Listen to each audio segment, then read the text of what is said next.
Why are ESPN's ratings so bad right now?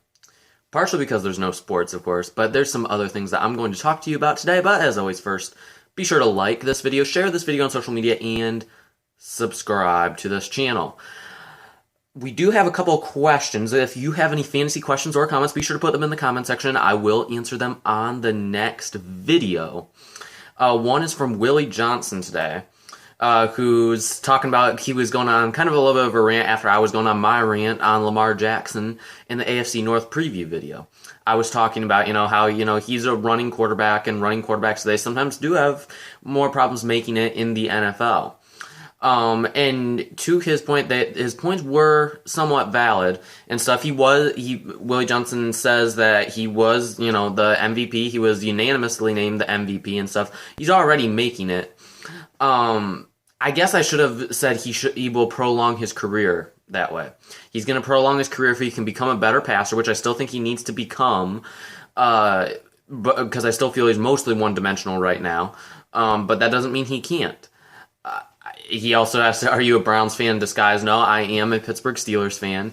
And that's just my feeling on it. Lamar Jackson, he is a running quarterback, and he's explosive. And I know he had an excellent year last year. I'm not saying he won't make it, but is he going to be out of the league by the time he's 30 years old because he's taken so many hits and stuff on that body? He does have a pretty slight frame.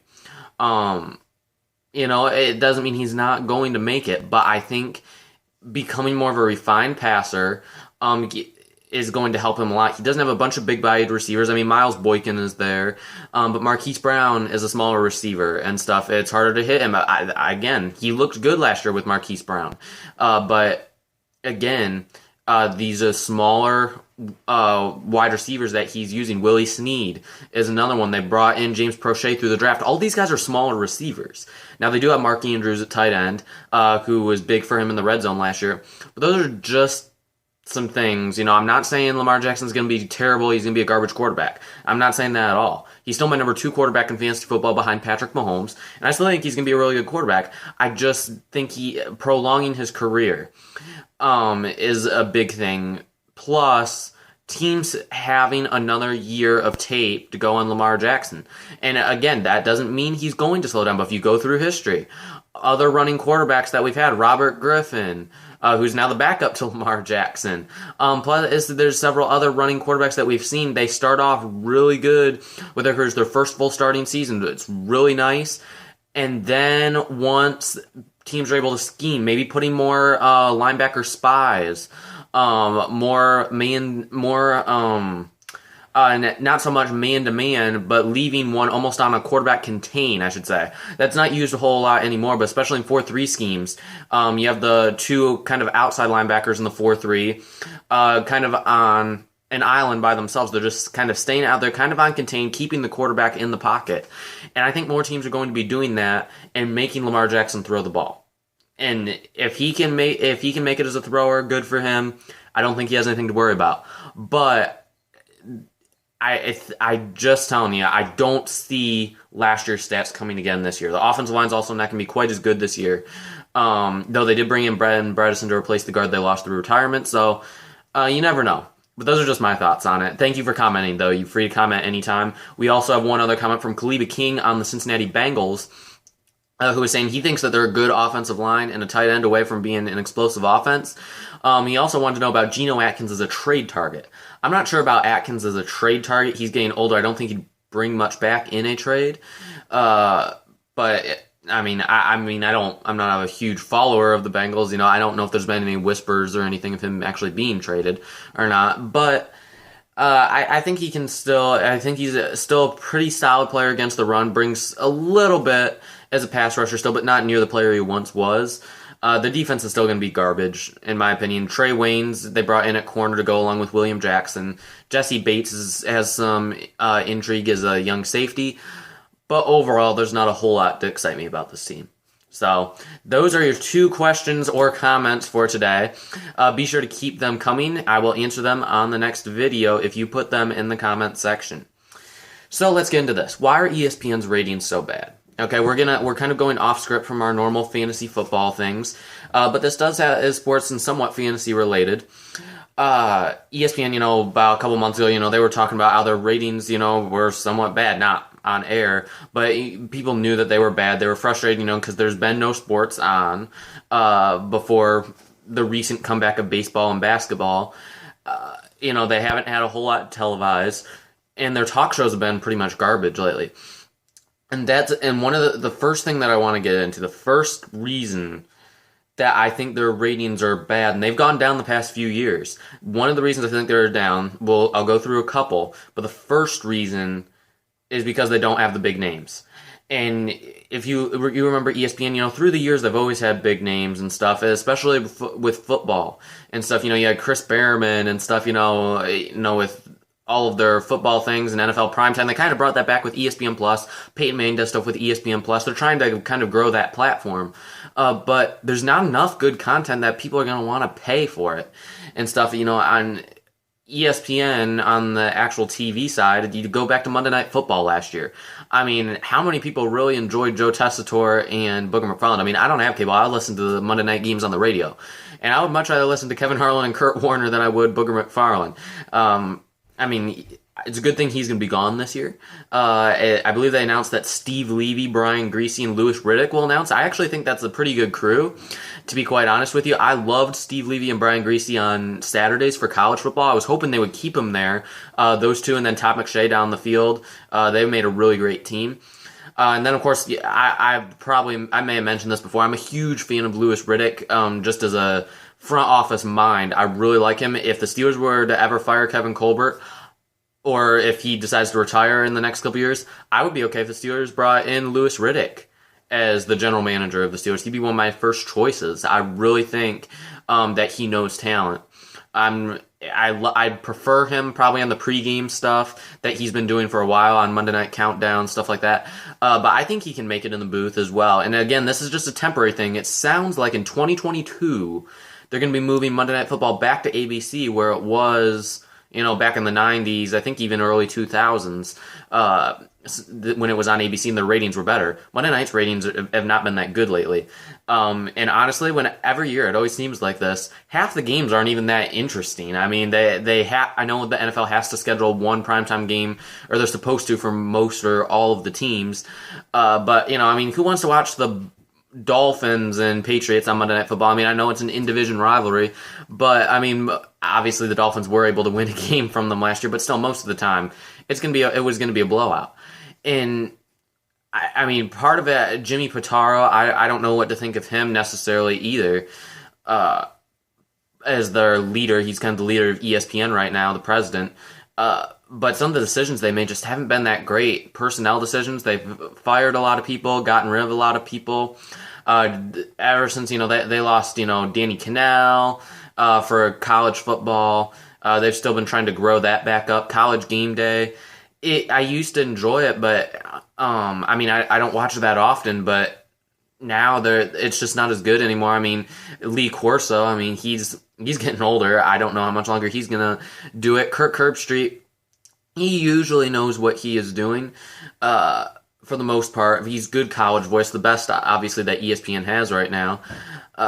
But then you have David Pollack, none of these guys are super exciting. None of them are going to draw in viewers. And that's, I think, the biggest thing. For Monday Night Football, they tried to bring in Al Michaels at 80 years old. That's how desperate they were. And they tried to get him to come in with Peyton Manning and do, a dream booth. But that didn't work out.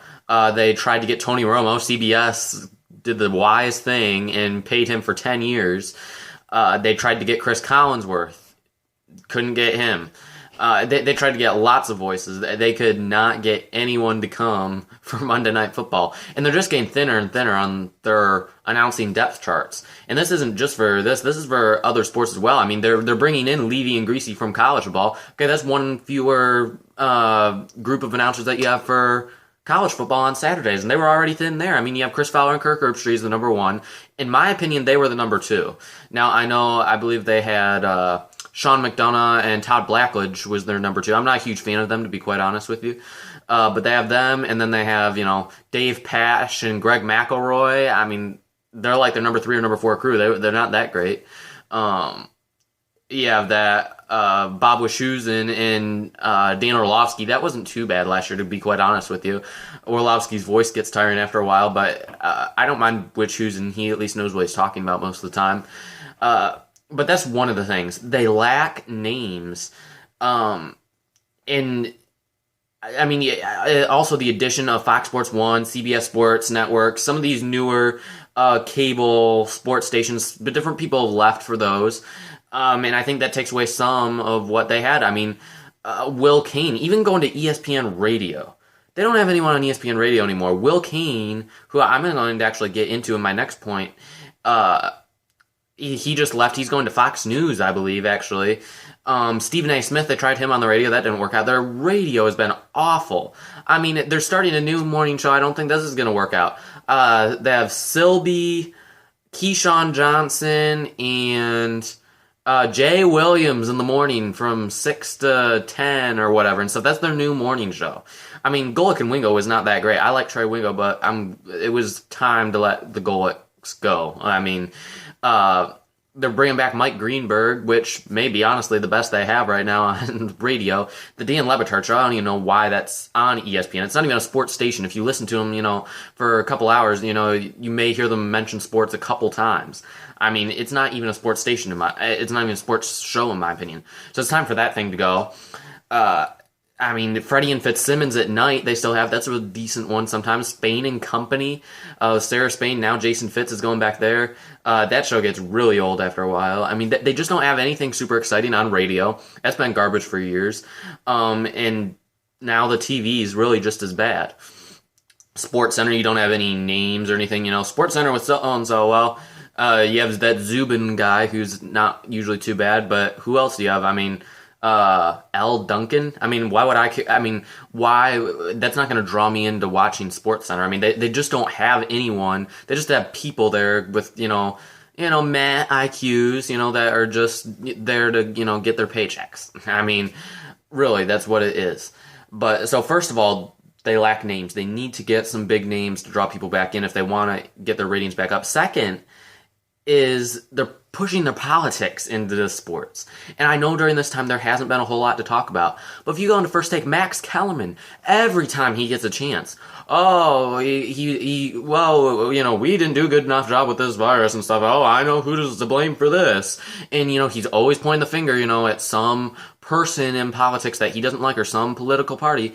And there's a lot of people like that at ESPN that are like, they shy away from that, and just in these little subtle ways, if you listen to them, they kind of voice their opinion on their politics and everything like that and stuff. I'm not watching ESPN to hear their political views. If your political views were good enough, you'd be on a news station, or, well, there's some people on the news stations that shouldn't be there, just to be quite honest, but that's another point for another day.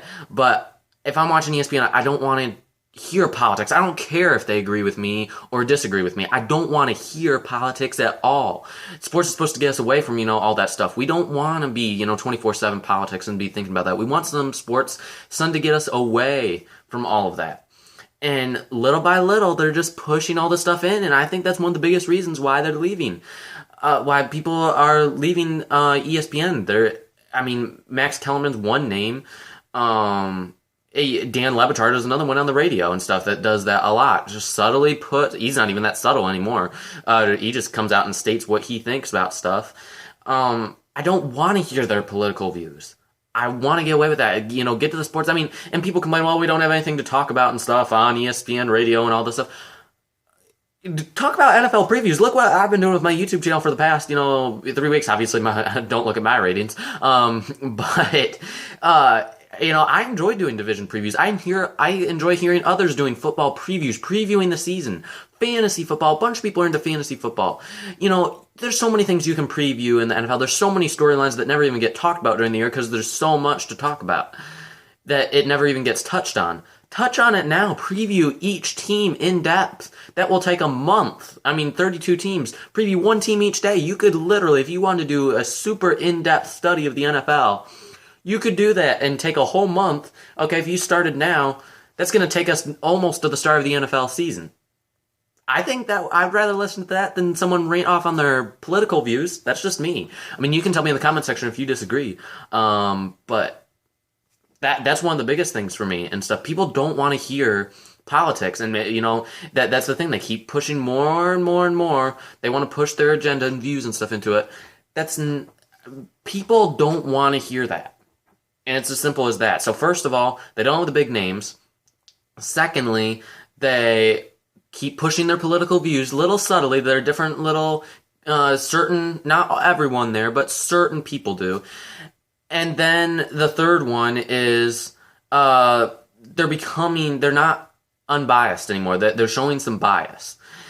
Certain people, I mean, look, Will Cain was the one of the very few conservative voices they have there. He's quitting. He's leaving to Fox News, which I'm not saying he was an excellent radio analyst or anything like that, but he was better than some of the other ones they had. I'd rather listen to him than Dan Batard.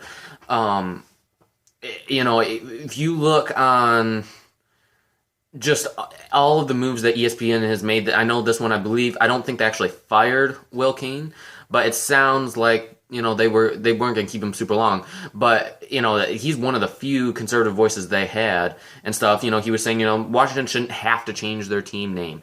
There's some things like that. But everyone else there and stuff, they think, well, we aren't in these huge disagreements and stuff. Well, it's because you all believe the exact same thing and stuff. And that's, I think, hurting their debating shows. Their debate shows and stuff aren't as good. First Take used to be really interesting when it was heated and stuff. You had a lot of different people coming on doing stuff. Now Will Cain's gone. He was on there sometimes. And I enjoy Stephen A. Smith. I don't always agree with him, but for the most part, he's one of the more popular people that they have there now. He at least makes you listen to him. You can at least respect him even if you don't necessarily agree with him. But if you're just looking on other shows, debating shows, just of any discussion of any talk show on ESPN, I mean, that's not as good anymore because everyone has the same view of everything or similar views. Oh yeah, I agree with you.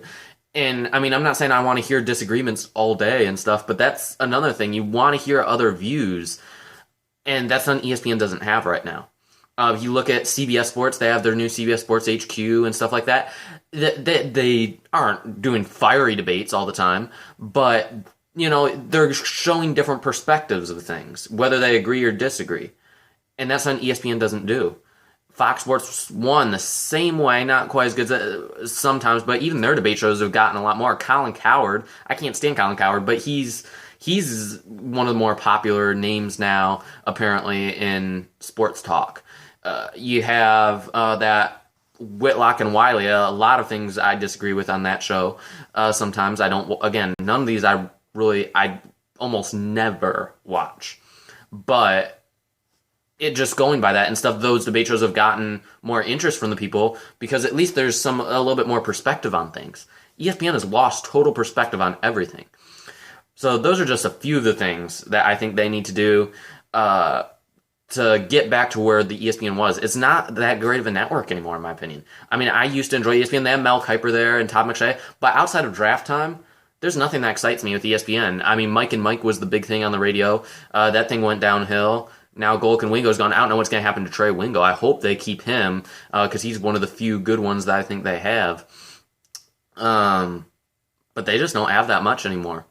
They really don't. They still have a few interesting football voices throughout the week. Ryan Clark. Being a Steelers fan, I don't mind him. They still have Damien Woody's been there. He's okay every now and then. And they have some certain pieces, but they're just not very interesting anymore. And for the three reasons that I pointed out, they need to fix some things and fast because they have competition now. It's not just ESPN is the worldwide leader in sports. Well, I don't know if they really are anymore, to be quite honest with you. They need to fix these things. Don't be showing their bias. Don't be, try to get a big name if you can. If not, try to get some people that are really young, like, 20 years old and start developing your own big names, and hopefully 10 years from now you will have some. Those are just my thoughts. You can let me know what you think in the comment section, but ESPN does have some problems. They're not near as good of a network as they used to be. And those are some of the main reasons, I think, for it. So you guys can let me know what you think in the comment section. As always, be sure to like this video, share this video on social media, and subscribe to this channel. And we will get back into more fantasy football in the next video, more than likely. So that is going to do it for this time. I am Andrew Wilbar. Thank you all for watching. Have a good day.